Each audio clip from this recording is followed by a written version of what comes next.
আদিবাসী জনগোষ্ঠীৰ বিভিন্ন সমস্যাৰ সন্দৰ্ভত আজি বিহালী কেটেলা চেণ্টাৰৰ পাৰ্থিৱ হোটেলত আদিবাসী ছাত্ৰ সন্থাৰ আলোচনা সভা। ইটাভাটাৰ মালিক পক্ষক চোকা আলোচনা।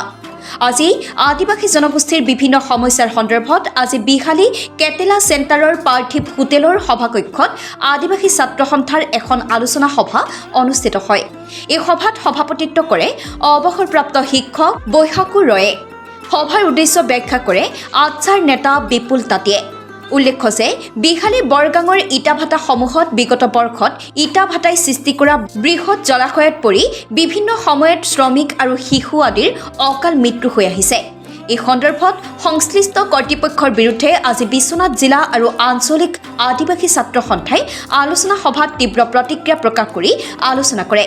আনহাতে আদিবাসী অধ্যুষিত অঞ্চলসমূহত দুখীয়া নিৰীহ লোকক চলে বলে কৌশলে তেওঁলোকৰ মাটিবোৰ একাংশ অসাধু চক্ৰই বলপূৰ্বকভাৱে কাঢ়ি লোৱা, নিজৰ নামত পত্ৰা কৰা ইত্যাদি ঘটনাৰ সন্দৰ্ভতো সভাত চোকা আলোচনা কৰা হয়। সেই সন্দৰ্ভত বিহালী আঞ্চলিক আদিবাসী জিলা সংগঠনসমূহে একাধিকবাৰ বিশ্বনাথ জিলা প্ৰশাসনক স্মাৰক পত্ৰ প্ৰদান আদিকে ধৰি বিভিন্ন প্ৰতিবাদী কাৰ্যসূচীৰে দাবী জনাই আহিছে যদিও প্ৰশাসনৰ নীৰৱ ভূমিকাৰ বাবে আজিৰ সভাই প্ৰশাসনকো তীব্ৰ ভাষাৰে আলোচনা কৰে। তদুপৰি অতি শীঘ্ৰেই এই আদিবাসী জনগোষ্ঠীৰ জ্বলন্ত সমস্যাসমূহ সমাধানৰ বাবে চৰকাৰ আৰু প্ৰশাসনক দাবী জনাইছে।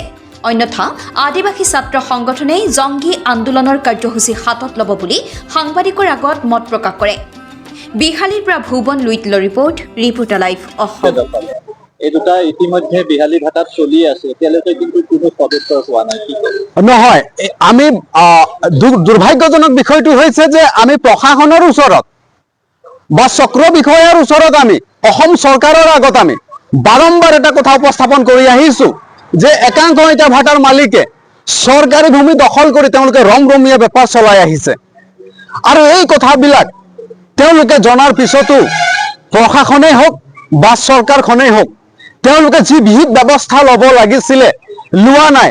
আৰু তেওঁলোকে একাংশ অফিচাৰে টকা পইচাৰ বিনিময়ত তেওঁলোকক চৰকাৰী মাটিসমূহ গতাই দিছে আৰু যাৰ কাৰণে বিহালী সমষ্টিখন ধ্বংস হৈ গৈ আছে।